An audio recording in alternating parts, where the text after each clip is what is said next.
The summer heat pressed down on Camp Pendleton like a heavy blanket as Sergeant Rose Mitchell wiped the sweat from her forehead. It was June 1942, and the world was at war. Rose stood in the armory workshop, a small building tucked away behind the main training grounds, where few Marines ever ventured. At 24 years old, she had already proven herself as one of the best marksmen on the base, but that didn't seem to matter to most of the men around her. "What's a woman doing in here?" growled Corporal Jack Henderson as he walked past the open door. His friends laughed behind him, their voices carrying across the yard. "Shouldn't you be typing letters or rolling bandages, sweetheart?" Rose didn't look up from the Browning automatic rifle lying in pieces on her workbench. She had heard it all before. Every single day since she enlisted, someone had something to say about her being in the Marines. They called her names. They made jokes. They questioned why she was even allowed to carry a weapon. "I said, shouldn't you be somewhere else?" Henderson stepped into the workshop, his shadow falling across her workspace. Rose finally raised her eyes to meet his. "I'm exactly where I'm supposed to be, Corporal. Unless you have orders from the Major saying otherwise, I suggest you move along." Henderson's face turned red. He wasn't used to being talked back to, especially not by a woman. "Listen here, Mitchell. I don't care what papers you signed or what strings your daddy pulled. You don't belong here, and everyone knows it. When we ship out to the Pacific, you'll be the first one crying to go home." "That's enough, Henderson." The voice came from behind him, firm and commanding. Captain Thomas Reynolds stood in the doorway, his uniform crisp despite the heat.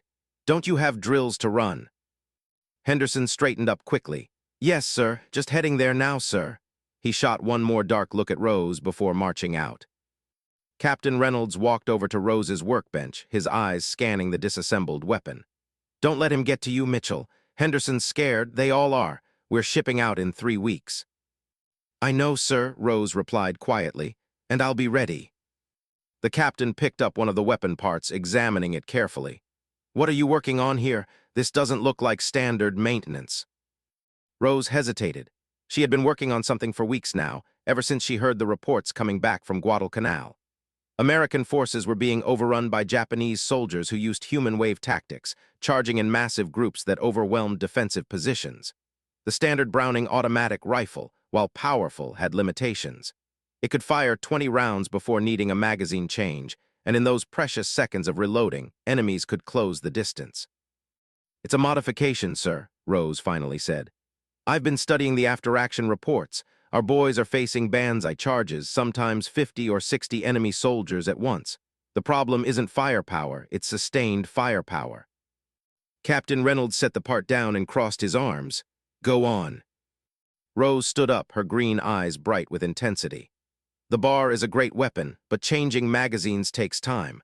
What if we didn't have to change magazines as often? What if we could keep firing longer without interruption?" "You're talking about increasing magazine capacity," the captain said slowly. "That's been tried before. The weapon becomes too heavy, too unwieldy." "Not if we do it right, sir." Rose moved to a corner of the workshop where a tarp covered something large. She pulled the tarp away, revealing a modified Browning automatic rifle. "I've been working on this for 6 weeks. I've redesigned the magazine well to accept a 40-round magazine instead of 20, but that's not all." She picked up the weapon with practiced ease, despite its weight. "I've also modified the feed mechanism and adjusted the gas system to handle the increased capacity without jamming. And I've added a secondary grip here to help control the weapon during extended fire." Captain Reynolds stepped closer, his expression skeptical but curious. "Have you test-fired it?" "Not yet, sir. I need authorization to use the range and ammunition." The captain was quiet for a long moment, studying both the weapon and the young woman who had created it. Rose had come to Camp Pendleton 6 months ago with the highest marksmanship scores he had ever seen from a recruit, male or female. She had grown up in rural Montana, where her father had taught her to hunt and shoot almost before she could read. When the war started, she had been one of the first women to volunteer for the newly formed Marine Corps Women's Reserve. But she had fought hard for a combat-adjacent role rather than the clerical positions most women were assigned. "The men don't respect you," he said finally. "No, sir, they don't. They think you're here because of some political gesture, not because you earned it." "I know, sir. If this modification doesn't work, if it fails in front of the whole base, they'll never let you forget it. They'll say it proves women can't handle the technical side of warfare. Rose met his eyes steadily. And if it works, sir? A small smile tugged at the corner of Captain Reynolds's mouth. If it works, Sergeant Mitchell, you might just save a lot of lives. He nodded toward the weapon. I'll arrange for range time tomorrow morning. 0600 hours, be ready. That evening, Rose sat alone in the women's barracks, a small building separate from where the male Marines slept. There were only 12 women on the entire base, and most of them worked in administration or medical support. Rose was the only one assigned to weapons training and maintenance, and it was a lonely existence. She cleaned her modification one more time, checking every spring, every pin, every surface. Her hands moved with the confidence of someone who had done this 1,000 times. Her father had taught her that a weapon was only as good as the person who maintained it, and she had never forgotten that lesson. There was a knock on the door. Rose looked up to see Lieutenant Sarah Chen, one of the medical officers, standing in the doorway. I heard Henderson giving you trouble again, Sarah said, sitting down on the bunk across from Rose. It's nothing I can't handle, Rose replied, though her voice was tired.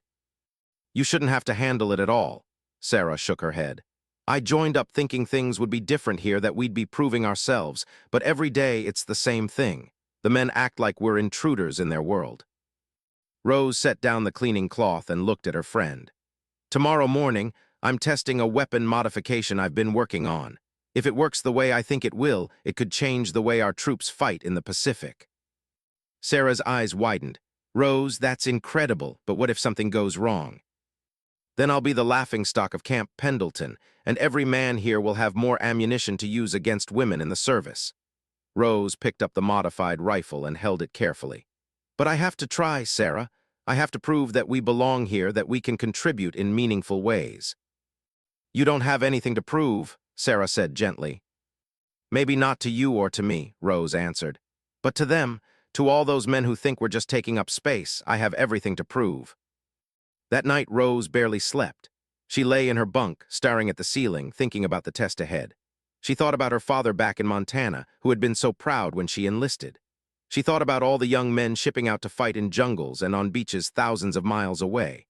And she thought about Henderson and all the others like him who saw her as nothing more than a distraction, a political statement in uniform. The next morning would be the most important day of her military career, though she didn't know it yet.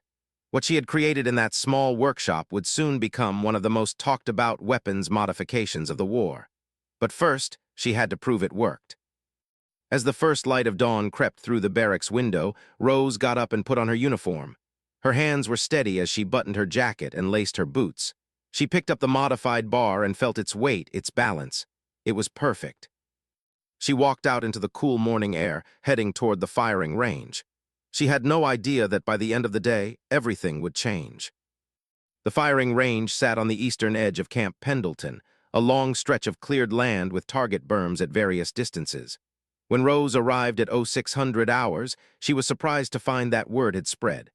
At least 40 Marines had gathered to watch, most of them with skeptical expressions and crossed arms. Some were already laughing and making jokes. Hey, Mitchell, try not to shoot yourself in the foot, someone called out. Maybe she thinks she's Annie Oakley, another voice shouted. Rose ignored them all. She walked to the firing line where Captain Reynolds was waiting, along with Major William Hurst, the base armorer, and Lieutenant Colonel Frank Morrison, who commanded their entire training battalion. This was bigger than she had expected. Sergeant Mitchell, Lieutenant Colonel Morrison said, his voice neutral but his eyes sharp. Captain Reynolds tells me you've made some modifications to the Browning automatic rifle. That's a serious claim. Yes, sir, Rose replied, standing at attention. You understand that unauthorized weapon modifications are against regulations. I do, sir. However, Regulation 773 allows for field innovations to be tested under supervision of a superior officer. Captain Reynolds granted that supervision. Morrison's eyebrow raised slightly. The woman had done her homework. Very well, show us what you've got. Rose moved to the firing line and set up her modified weapon on the sandbag rest. She loaded one of the new 40-round magazines, the metal clicking into place with a solid sound. The crowd behind her had gone quieter now, curiosity beginning to override their mockery. The standard bar fires approximately 500 rounds per minute, Rose began, her voice clear and steady. With a 20-round magazine, that gives a Marine approximately 2.5 seconds of continuous fire before needing to reload. In combat situations, particularly against banzai charges, that reload time can be fatal. She chambered a round. My modification extends continuous fire time to 5 seconds with a 40-round magazine, and I've improved the feed mechanism to reduce jam rates by 30%. Additionally, the improved grip system helps maintain accuracy during sustained fire. Major Hurst stepped forward, examining the weapon closely. The added weight of a larger magazine will throw off the weapon's balance, he said critically. I've compensated by redistributing the weight along the barrel and adding a forward grip, Rose explained. The weapon is actually easier to control during sustained fire than the standard model. Easier to control? Hurst snorted. For who? You might be able to handle it, but what about a regular Marine under combat stress? There's only one way to find out, sir, Rose said calmly. May I demonstrate? Morrison nodded. Proceed. Rose settled into her firing position, the rifle feeling like an extension of her own body. She had fired thousands of rounds in her life, starting when she was 8 years old and her father had put a .22 rifle in her hands for the first time. She understood weapons the way some people understood music or mathematics. It was instinctive, natural. She aimed at the target 200 yards downrange and squeezed the trigger. The modified bar roared to life, the sound echoing across the range. Brass casings ejected in a steady stream, glinting in the early morning sun. Rose kept the weapon perfectly on target, round after round, punching through the center of the bulls. She counted in her head. 1001, 1002, 1003, 1004, 1005. The magazine ran dry. The sudden silence was almost shocking. Rose stood up and stepped back, setting the weapon down carefully. 40 rounds, 5 seconds, 0 jams. At this rate of fire, a single Marine could put out approximately 1,200 rounds per minute if magazines were preloaded and ready. The men standing behind her were completely quiet now. Even Henderson, who had been making jokes earlier, stared at the target with his mouth slightly open. Major Hurst walked downrange to examine the target himself. When he returned, his face was pale. Every single round hit center mass. I've never seen anything like it. Lieutenant Colonel Morrison picked up the weapon, testing its weight and balance. He worked the action, examined the modified magazine well, studied the new grip system. Sergeant Mitchell, he said slowly, where did you learn to do this, to modify weapons like this? My father was a gunsmith, sir. I grew up in his workshop. He taught me that every weapon could be improved if you understood its purpose well enough. Morrison looked at Captain Reynolds. You knew about this. I authorized the modification yesterday, sir, Reynolds replied.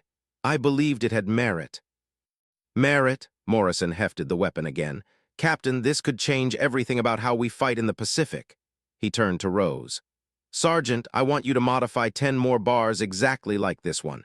We're going to do extended combat testing with a full platoon. Corporal Henderson, who had been silent since the demonstration, suddenly spoke up. Sir, with all due respect, we don't know how this weapon will perform under real combat conditions. The sergeant here shot it standing still at a fixed target. That's not the same as fighting off a banzai charge with enemies screaming and bullets flying everywhere. Morrison considered this. You make a fair point, Henderson. What do you suggest? Henderson's eyes glinted with something mean. I suggest we do a combat simulation, sir. Moving targets, stress conditions, multiple shooters. Let's see if this modification holds up when things get chaotic, and let's see if the sergeant herself can handle it under pressure. Rose understood immediately what Henderson was doing. He was trying to set her up to fail, to show that her modification might work on a static range but would fall apart under realistic conditions. And worse, he was putting her personally on the spot, knowing that if she failed, it would discredit both her and the modification. I accept, Rose said before Morrison could respond. When and where? Morrison looked between Rose and Henderson, sensing the tension. Very well. We'll set up a combat simulation for tomorrow afternoon. Sergeant Mitchell, you'll run the course with your modified weapon. Henderson, you'll run it with a standard bar. We'll compare performance directly. He paused, then added, and gentlemen, I want it known right now that I will not tolerate any sabotage or unsportsmanlike conduct. This is about finding the best equipment for our Marines, not about personal grudges. Is that understood? Yes, sir, Henderson and Rose replied in unison. As the crowd dispersed, most of the Marines were talking excitedly about what they had just seen. The mockery and jokes had been replaced with genuine interest. Some even nodded respectfully at Rose as they passed. But not everyone was pleased. Rose noticed a small group of men huddled together, speaking in low voices and shooting dark looks in her direction. Henderson was at the center of the group, and she recognized the others as his friends, men who had been particularly vocal about their opposition to women in the Marines. You made quite an impression, Sarah Chen said, appearing at Rose's elbow. She had watched the whole demonstration from the back of the crowd. That was incredible shooting. Thanks, Rose said, but her eyes were still on Henderson's group. But I don't think this is over. What do you mean? Henderson's planning something. Tomorrow's simulation, it's going to be more than just a fair test. Sarah followed her gaze. You think he'll try to sabotage you? I think he'll try to make me fail, one way or another. He can't stand the idea that a woman created something that works better than what the men have been using. That afternoon, Rose worked in the armory workshop, beginning the modifications on the additional rifles that Morrison had requested. Her hands moved with practiced precision, but her mind was elsewhere. She kept thinking about the simulation tomorrow, trying to anticipate what Henderson might do. The door opened and Major Hurst walked in. Rose immediately stood at attention. At ease, Sergeant, Hurst said. He walked over to examine the rifles she was working on. I wanted to apologize. Rose blinked in surprise. Sir. When I first saw your modification this morning, I assumed it was going to be amateurish, something that looked good on paper but would fall apart in practice. I let my prejudices cloud my judgment. He met her eyes directly. What you've created here is genuinely innovative, the kind of thing that usually comes from experienced engineers with advanced degrees, not from, he trailed off. Not from a woman working in a workshop, Rose finished quietly. Hurst had the grace to look embarrassed. Yes, and I was wrong to think that way. Your design is sound, your execution is excellent, and your shooting skills are among the best I've ever seen. He paused. But I need to warn you about something. Henderson. Yes, he's been talking to some of the other men. They're not happy about a woman showing them up, and they're especially not happy that your modification might be adopted as standard equipment. It would mean admitting that you saw something they all missed. Rose nodded slowly. What are they planning? I don't know for certain, but the combat simulation tomorrow, it's going to be run by Sergeant Davis, and he's one of Henderson's friends. I can't prove anything, but I want you to be careful. Thank you for the warning, sir. After Hurst left, Rose sat down at her workbench and stared at the partially modified rifle in front of her. She thought about her father, who had always told her that good work spoke for itself. But she was learning that in the Marines, sometimes good work wasn't enough. Sometimes you also had to fight for the right to be heard. That evening she returned to the barracks to find a note shoved under her door. The handwriting was crude, the message simple and ugly. Go home before you get hurt. Rose crumpled the note and threw it in the trash. She had come too far to back down now. Tomorrow she would run whatever course they set up for her, and she would prove that her modification worked. Not just for herself, but for every woman who would come after her, who would face the same doubt and the same discrimination. She cleaned her modified bar one more time, checking every component. Whatever Henderson was planning, she would be ready. The combat simulation course had been set up on the far side of the base, in a section of rough terrain that included gullies, small hills, and thick brush. When Rose arrived the next afternoon, she saw that a significant crowd had gathered.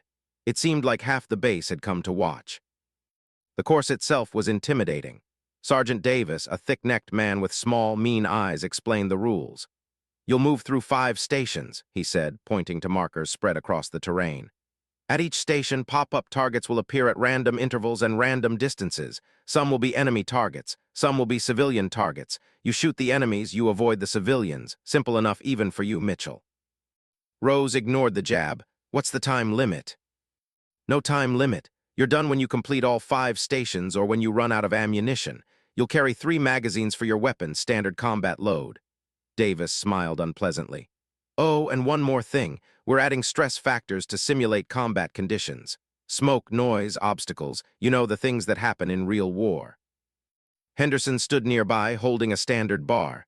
He would run the course first, setting the benchmark that Rose would have to beat. He looked confident, almost smug. Lieutenant Colonel Morrison stood with Captain Reynolds and Major Hurst, observing from a platform that gave them a clear view of the entire course. Morrison raised his hand. "Corporal Henderson, you may begin when ready." Henderson moved to the starting line, checked his weapon, and nodded. The whistle blew. He moved fast, rushing through the course with aggressive confidence. At the first station, 3 targets popped up. He fired quick bursts, hitting 2 enemy targets and correctly avoiding a civilian. At the second station, he encountered smoke grenades that had been triggered, obscuring his vision. Rose could hear him coughing, but he pushed through, engaging more targets as they appeared. By the 4th station, Henderson was starting to slow down. He had already changed magazines twice, and Rose could see the tension in his movements. He was good, she had to admit. His accuracy was solid, and he moved with the confidence of someone who had trained extensively. When he finished the course, his time was announced, 4 minutes and 37 seconds. 16 enemy targets hit, no civilian casualties, 3 magazines expended. Henderson walked back to the starting line, breathing hard but grinning. "Beat that, sweetheart," he muttered as he passed Rose. Rose stepped up to the line, her modified bar feeling comfortable and familiar in her hands. She had 3 40-round magazines, which meant she had more ammunition than Henderson had carried. But the real advantage was the reduced need to reload in the middle of engaging targets. "Sergeant Mitchell," Morrison called down from the observation platform. "Are you ready?" "Yes, sir." "Then begin." The whistle blew and Rose moved. She approached the first station at a steady pace, not rushing but not hesitating. When the targets popped up, her response was instant. 3 quick bursts, 3 enemy targets down, civilian target ignored. She moved smoothly to the second station. The smoke grenades went off, filling the air with thick gray clouds. Rose dropped to one knee, keeping the weapon low and steady.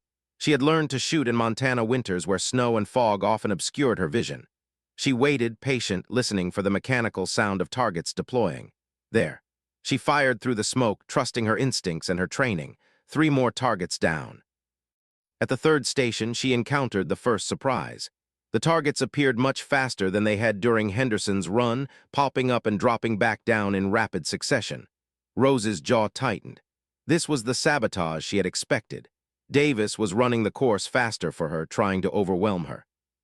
But this was where her modification showed its true value. Instead of firing short bursts and then having to reload, Rose maintained sustained fire, the 40-round magazine giving her the capacity to engage multiple targets without interruption. Her hands moved in smooth, practiced motions, the improved grip system helping her maintain perfect control even as the weapon bucked against her shoulder. 7 targets appeared in quick succession.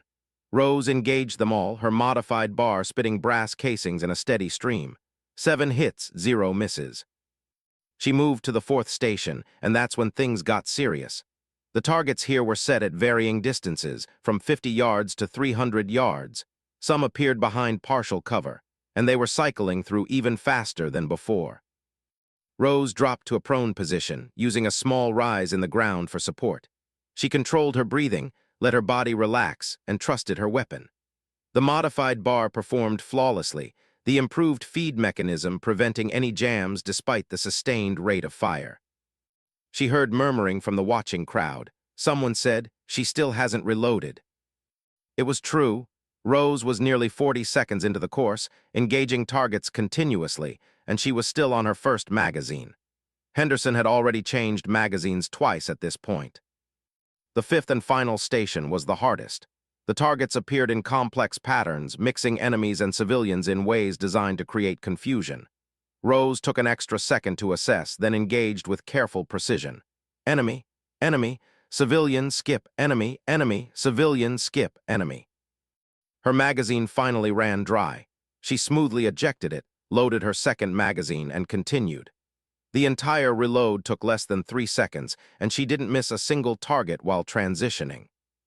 When the final target dropped, Rose stood up, safed her weapon, and walked back to the starting line. She wasn't breathing hard. Her uniform was dusty from going prone, but her hands were steady. The range fell silent as everyone waited for the announcement. Time, 3 minutes and 52 seconds, the range officer called out. 24 enemy targets engaged, 24 hits. 0 civilian casualties, 2 magazines expended, 8 rounds remaining. The silence stretched for another moment, and then the crowd erupted. Marines were cheering, shouting, and some were even whistling. Rose had not only beaten Henderson's time, she had engaged 8 more targets with better accuracy and used less ammunition. Henderson's face had gone from smug to dark red. He strode over to Sergeant Davis, grabbing his arm. "You said you were going to make it harder for her," Rose heard him hiss. "You said the targets would cycle too fast."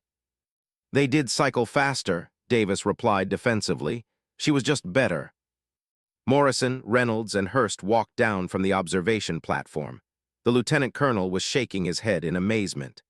"Sergeant Mitchell, that was the finest display of marksmanship and weapon handling I have ever witnessed. Your modification is not only viable, it's revolutionary." "Thank you, sir," Rose said simply. Hurst picked up her weapon, examining it again. 2 magazines for the entire course. Henderson needed 3 and still engaged fewer targets. He looked up at Morrison. "Sir, we need to fast-track this modification. If we can get these weapons to our boys in the Pacific in the next month, it could save hundreds of lives." Morrison nodded. "Agreed. Mitchell, you're officially off regular duty. Your new assignment is to oversee the modification of every bar on this base and to write a detailed technical manual so that other armorers can replicate your work. This modification is going to the fleet." Rose felt something tight in her chest loosen. This was it. This was validation, not just for her, but for every woman who had been told she didn't belong in uniform. "Yes, sir. I'll begin immediately." Henderson pushed his way forward. "Sir, this isn't right. She's a woman. She shouldn't be getting special assignments. She shouldn't even be here." Morrison's face went cold. "Corporal Henderson, Sergeant Mitchell has just demonstrated superior skill, innovation, and performance under pressure. She has earned this assignment through merit, which is more than I can say for you at the moment. If you have a problem with that, you can take it up with me in my office." Dismissed. Henderson opened his mouth to argue, then thought better of it. He shot Rose one last venomous look before stalking away, his friends trailing behind him. As the crowd dispersed, many of the Marines who had mocked Rose just days before now approached her with respect. Some asked technical questions about the modification. Others simply wanted to shake her hand. The tide was turning. But Rose knew it wasn't over. As she watched Henderson and his group disappear behind the barracks, she saw the anger in their movements, the way they huddled together, talking intensely. Men like Henderson didn't give up easily. They didn't accept defeat gracefully. That night, Rose worked late in the armory workshop, beginning the first of many weapon modifications. The work was painstaking and precise, but it felt good to know that each weapon she completed might save lives in the Pacific theater. Around midnight, she heard footsteps outside. She tensed, her hand moving instinctively to the sidearm on her hip. The door creaked open slowly. "Easy there, Sergeant," Captain Reynolds said, stepping into the light. "Just me." Rose relaxed slightly. "Working late, sir." "I could say the same about you." Reynolds pulled up a stool and sat down. "I wanted to tell you something. I just came from a meeting with Lieutenant Colonel Morrison. He's recommending you for a commendation, and he's putting you up for officer candidate school." Rose's hands stilled on the weapon she was working on. "Sir, you've proven yourself 3 times over, Mitchell. You've got the skills, the intelligence, and the leadership qualities we need. The Corps needs officers like you." "The Corps needs officers who happen to be women, you mean?" Rose said quietly. Reynolds smiled. "The Corps needs good officers, period. The fact that you're a woman makes it even more important. You'll be blazing a trail for others to follow." "Not everyone will be happy about that." "No," Reynolds agreed. "They won't. Henderson and men like him will fight it every step of the way. But that's not your problem. Your job is to keep doing what you're doing, being excellent at your job and letting your work speak for itself." After Reynolds left, Rose continued working, but her mind was racing. Officer candidate school. A commendation. 6 months ago, she had been fighting just to be allowed to work in the armory. Now she was being recognized as an innovator and leader. But in the back of her mind, she couldn't shake the image of Henderson's angry face or the whispered conversations she had seen among his group. Something was coming. She could feel it. She just didn't know what or when. The next 2 weeks passed in a blur of work. Rose modified weapon after weapon, her hands moving with practiced efficiency as she transformed standard Browning automatic rifles into the improved version that was already being called Mitchell's Bar by some of the Marines. She wrote detailed technical manuals, created diagrams, and even trained other armorers in the modification process. The respect she received grew daily. Marines who had ignored her or mocked her now sought her advice on weapon maintenance and tactics. She was invited to observe training exercises and asked to provide input on combat strategies. For the first time since joining the Corps, Rose felt like she truly belonged. But Henderson and his circle remained hostile. They whispered when she passed. They made subtle comments designed to undermine her. And Rose noticed something troubling. Several of the weapons she had modified and stored in the armory had been accessed during off-hours, according to the sign-out logs. The signatures were illegible, and when she asked about it, the duty officer just shrugged and said Marines were always checking out equipment. Rose mentioned her concerns to Captain Reynolds, but without proof of actual sabotage, there was little he could do except increase security around the armory. On a Tuesday morning, everything changed. Lieutenant Colonel Morrison called an emergency formation in the main parade ground.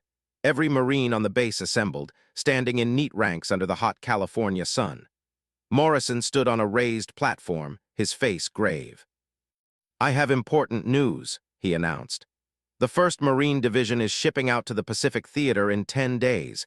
We've been ordered to prepare for combat operations against Japanese forces in the Solomon Islands. This is what we've been training for, people. This is real." A murmur ran through the assembled Marines. Some looked excited, others looked scared, all looked determined. "Additionally," Morrison continued, "I want to announce that Sergeant Rose Mitchell's weapon modification has been officially approved by Marine Corps Headquarters. Mitchell's Bar, as it's being called, will be standard issue for all bar teams in the 1st Division. Sergeant Mitchell, front and center." Rose marched forward, her heart pounding. Morrison stepped down from the platform and shook her hand in front of the entire base. "On behalf of the Marine Corps and the United States of America, thank you for your service and your innovation. You've given our boys a better chance of coming home alive." The Marines erupted in applause. Even some of Henderson's friends were clapping, though Henderson himself stood rigid, his face like stone. After the formation was dismissed, Rose was surrounded by well-wishers and Marines asking questions about the modification. It took her nearly an hour to make it back to the armory workshop. When she opened the door, she stopped dead in her tracks. The workshop had been ransacked, tools were scattered everywhere. Technical manuals were torn and strewn across the floor. But worst of all, the 10 modified weapons she had completed were gone. Just gone. Rose stood frozen for a moment, then ran to the weapons locker. The heavy padlock had been cut clean through with bolt cutters. The locker was empty. "No," she whispered. "No, no, no." She ran out of the workshop, nearly colliding with Sarah Chen. "Sarah, get Captain Reynolds, now. Tell him the modified weapons have been stolen." Within minutes, the base was on high alert. Military police fanned out across Camp Pendleton, searching buildings and questioning Marines. Captain Reynolds, Major Hurst, and Lieutenant Colonel Morrison convened in the armory, examining the crime scene. "This was an inside job," Hurst said grimly, pointing to the cut lock. "Someone with access to tools and knowledge of the armory's security procedures." "The question is why," Reynolds said. "What would anyone gain from stealing these weapons?" Morrison's face was dark. "I think I know. If those weapons disappear and can't be delivered to the 1st Division as promised, it makes Sergeant Mitchell look incompetent. It undermines her credibility and calls her entire modification into question." "Henderson," Rose said quietly. "It's Henderson, it has to be." "Can you prove it?" Morrison asked. Rose shook her head. "No, sir, but he's the only one with a strong enough motive."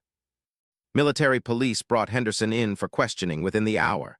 Rose watched through a one-way mirror as 2 officers interrogated him. Henderson was smooth, confident, denying everything. "I was in the barracks all last night," he said. "You can ask anyone, I never went near the armory."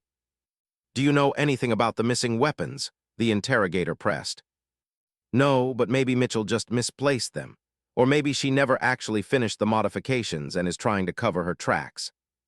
Rose's hands clenched into fists. He was good. He had an alibi and he was trying to turn suspicion back on her. The interrogation went nowhere. Without evidence, they had to release Henderson. As he walked out of the building, he glanced at the mirror where he knew people were watching, and for just a moment, Rose saw a satisfied smile on his face. "He did it," she said to Reynolds, who stood beside her. "I know he did." "Knowing it and proving it are two different things," Reynolds replied. "We need evidence." That night Rose couldn't sleep. She lay in her bunk staring at the ceiling, running through everything that had happened. The stolen weapons, the cut lock, Henderson's alibi, something didn't add up. Then it hit her. Rose sat up suddenly. The bolt cutters. Professional-grade bolt cutters were kept in only 3 places on base: the armory tool room, the engineering shed, and the vehicle maintenance garage. If Henderson had used cutters from the armory, he would have needed access to the tool room, which required signing out a key. But if he'd used cutters from another location, there might be a record. Early the next morning, before dawn, Rose went to the vehicle maintenance garage. The civilian supervisor, an older man named Frank Willis, was just opening up. "Morning, Sergeant," Willis said. "You're up early." "Mr. Willis, I need to ask you something. Has anyone checked out bolt cutters from your tool room in the past 3 days?" Willis scratched his head. "Funny you should ask. Yeah, actually. Some corporal came by 2 nights ago, said he needed to cut through some old fencing for a training exercise. I made him sign the log like always." Rose's pulse quickened. "Can I see the log?" Willis led her inside and pulled out a worn notebook. He flipped through the pages and pointed. "There." He signed out cutters at 2200 hours and returned them at 0100. Rose looked at the signature. It was barely legible, but she could make out enough. CPL J. Henderson. "Did you see what vehicle he was driving when he returned the cutters?" Rose asked. "Yeah, one of the deuce and a halves. Number 743, I think. Said he needed it to haul the cut fencing." Rose thanked Willis and ran to find Captain Reynolds.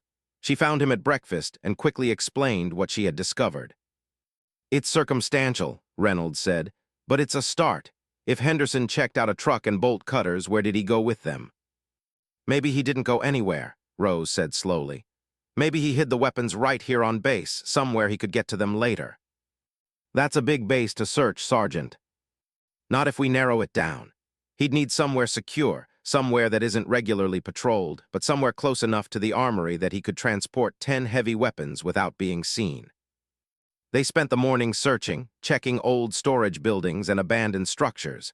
It was frustrating work, turning up nothing but dust and empty rooms.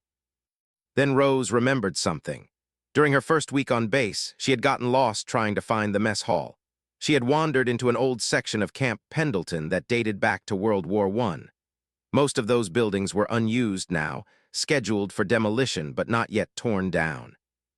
"Captain," she said, "the old Western Barracks, Section D." They drove out to the abandoned section, a cluster of weathered buildings surrounded by overgrown weeds. The area was quiet, isolated, perfect for hiding something you didn't want found. The third building they checked had a newer padlock on the door, shinier than the rust-covered hinges it was attached to. Reynolds drew his sidearm and shot the lock off. Inside, covered with a tarp, were all 10 missing modified bars. "Got him," Reynolds said quietly. When the military police arrested Henderson that afternoon, they found his fingerprints all over the weapons and the tarp. They also found witnesses who had seen him driving a truck toward the old barracks area on the night of the theft. Under intense interrogation, one of Henderson's friends finally cracked and admitted that Henderson had talked about sabotaging Mitchell, about proving that women couldn't be trusted with important assignments. Henderson was charged with theft of military property, destruction of government property, and conduct unbecoming a Marine. He was dishonorably discharged and sentenced to 2 years in military prison. As the military police led him away, Henderson looked at Rose one last time. There was no satisfaction in his eyes now, only bitterness and defeat. Rose felt no joy in his punishment. She just felt tired and sad that it had come to this, that his hatred had driven him to throw away his own career.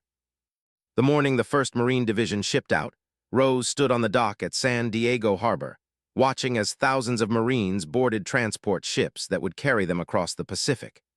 Each man was equipped with the best gear the Corps could provide, and many of them carried Mitchell's modified bar. Lieutenant Colonel Morrison found her in the crowd. "Sergeant Mitchell, a word." They walked to a quieter area of the dock. Morrison looked out at the ships, then back at Rose. "I've received orders from Marine Corps headquarters. They want you in Washington." Rose's eyes widened. "Sir, your modification has attracted attention at the highest levels. The War Department wants to consult with you on other potential weapon improvements. They're also considering expanding the role of women in the military, and they want you to be part of that conversation." "But sir, the men need these weapons. I should be here continuing production, training armorers." Morrison held up a hand. "You've trained 6 armorers who can do that work now. Your technical manual is clear and comprehensive. The modification is in good hands." He paused. "Rose, what you've done here goes beyond just improving a weapon. You've proven that women can contribute to the war effort in ways that were previously unimaginable. The brass in Washington wants to leverage that. They want to show the country and the world that American women are just as capable and just as patriotic as American men." Rose looked out at the harbor, watching the ships prepare to depart. She thought about her father back in Montana, who had always believed in her. She thought about Sarah Chen and the other women on base who had supported her. And she thought about all the Marines shipping out to fight, carrying weapons she had improved, weapons that might make the difference between life and death. "When do I leave?" she asked quietly.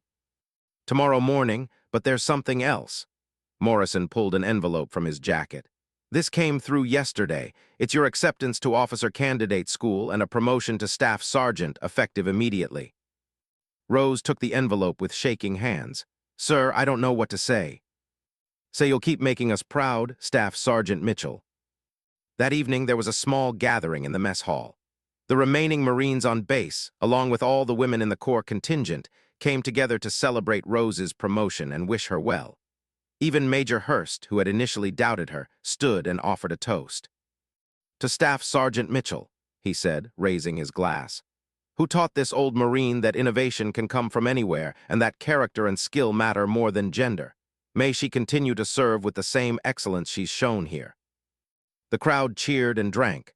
Rose felt her eyes getting misty, but she refused to cry. She stood and raised her own glass. "Thank you all," she said, "but I want to say something important. This isn't about me. This is about all of us, every person who's been told they can't do something because of who they are or where they come from. I'm just a woman from Montana who likes to tinker with guns. But I had the chance to prove myself, and I took it. That's all any of us can do. Take the chances we're given and do our absolute best with them." She paused, looking around at the faces watching her. "The men shipping out tomorrow are carrying weapons I modified. That's the proudest moment of my life, knowing that something I created might keep them safe. But I didn't do it alone. Captain Reynolds believed in me when others didn't. Major Hurst gave me honest feedback that made me better. Sarah Chen and the other women here supported me when things got hard. We're all part of this fight, and we all have something to contribute." The applause was thunderous.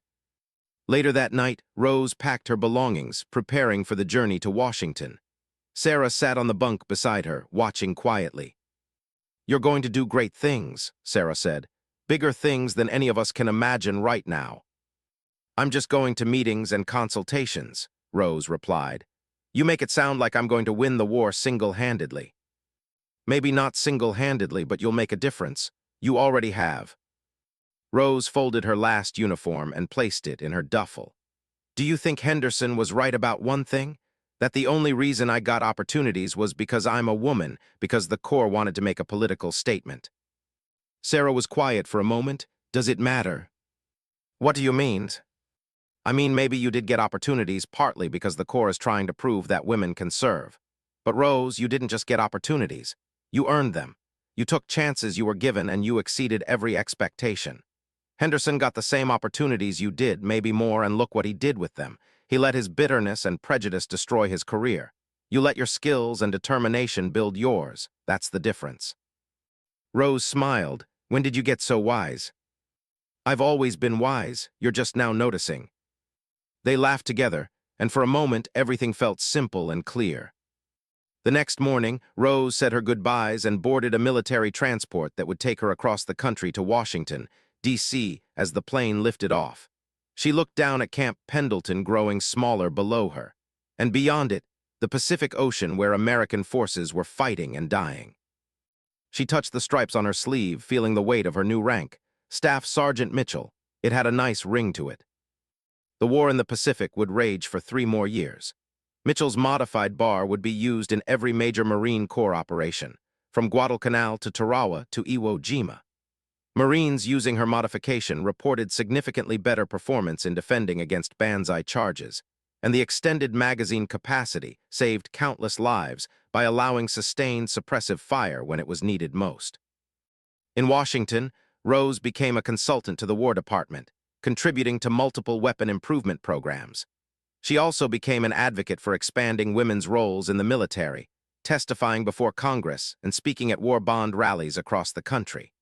Her story was featured in newspapers and magazines, making her one of the most famous women in uniform during World War II. But she never forgot where she started: a workshop at Camp Pendleton, a young woman fighting to prove that she deserved to wear the uniform, tinkering with a weapon because she saw a problem and knew she could fix it. After the war ended, Rose stayed in the Marine Corps, eventually retiring as a lieutenant colonel in 1962.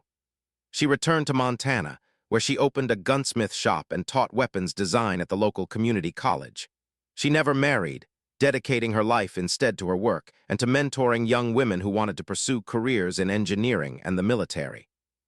On her wall, she kept 3 things: her Medal of Commendation from the War Department, a photo of her standing with the 1st Marine Division before they shipped out to the Pacific, and a letter from a Marine who had fought on Guadalcanal. The letter was worn from being read many times, but the words were still clear. "Dear Sergeant Mitchell, I'm writing to tell you that your weapon modification saved my life and the lives of my squad. During a banzai charge at Henderson Field, I was able to keep firing when others had to reload, and it made all the difference. I don't know if you'll ever read this, but I wanted you to know that somewhere in the Pacific, there's a Marine who owes his life to a woman who knew how to make a good weapon better. Thank you for caring enough to try. Semper Fi, Corporal James Anderson." Rose kept that letter until the day she died in 1998, at the age of 80. At her funeral, dozens of veterans came to pay their respects, many of them men who had never met her but whose lives had been saved by her innovation. The Marine Corps named their annual award for innovation in weapons design after her, the Mitchell Prize. And in 2003, Camp Pendleton opened the Rose Mitchell Armory Museum, dedicated to preserving the story of the woman who proved that courage, skill, and innovation know no gender. Her modified bar is on display there behind glass with a plaque that reads, "The Marines' crazy gun modification that saved lives in the Pacific, designed by Staff Sergeant Rose Mitchell, USMC. Proof that the best ideas can come from the most unexpected places." And next to it, visitors can see her original workshop notes, hand-drawn diagrams showing how she took a good weapon and made it great, all because she refused to accept that something couldn't be improved, and she refused to accept that she didn't belong. In the end, Rose Mitchell's legacy wasn't just about a gun modification. It was about proving that anyone who has the courage to try, the skill to succeed, and the determination to keep fighting despite the obstacles can change the world. And sometimes, that's the most powerful weapon of all: